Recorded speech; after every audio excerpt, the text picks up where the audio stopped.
Mason, pre-season is off and running. How does it feel to be back? It's awesome. It's awesome to be back at the club. I was really excited to get back in here after a good off-season. Yeah, and it's just really exciting. All the boys were keen to get into it yesterday, and it was a good first hit out. The boys look full of energy and look like they've returned in pretty good shape. What have you made of their conditioning so far? Yeah, everyone's returned in pretty good shape. It was good to have Cuts and Flip out here yesterday training with us as well, and have a few older boys running around. But yeah, the boys returned in pretty good shape, and everyone was keen to get into it.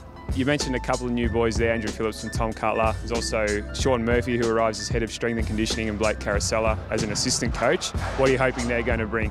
Well, it's only been a couple of days so far, but they seem to have fitted in very seamlessly.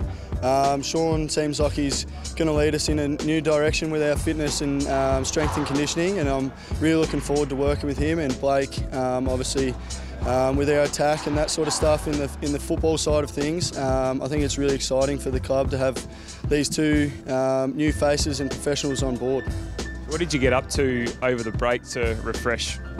Headed over to Europe with Aaron Francis, met up with Will Snelling and a few of the VFL boys over there as well. It was my first time over there, and it was a really cool experience.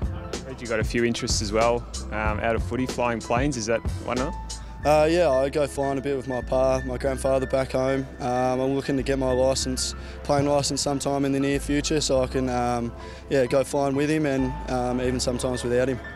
2019 will go down as a breakthrough year for you. You won the Most Improved Player award and played 20 games. What did that do for your confidence? Well, I think it was the year before where most of the confidence came through, getting my chance at senior level, and then last year getting to play alongside the likes of Hurls and Connor and Sardi for 20 games throughout the year was really good, and I think I'm going to take that experience that I gained last year into this year and hopefully build on that.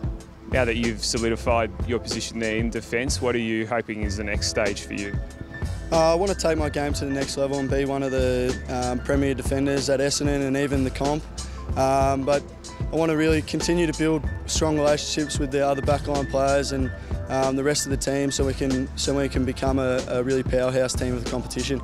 You know what it's like to come through the ranks as a youngster. You've got some fresh faces here, so I'm sure that you're helping them to settle in. But who do you turn to for advice and for mentoring? I have a good relationship with lots of the senior boys, so I can't sort of pinpoint one. A coach, Mark Corrigan, or Harry, as we like to call him, has been really huge for me. But I think as a player, you just got to lean on as many players as you can and get little bits of information off everyone, and I think that's the best way to go about it. We've seen some of the senior boys come back early, a few more today in Stringer and McKernan, Smith. What does that mean to have the commitment from your more experienced teammates? It's definitely good to have them around, and I think it's good for the new guys as well, with Kian and Ross coming in, to meet them before they come back officially.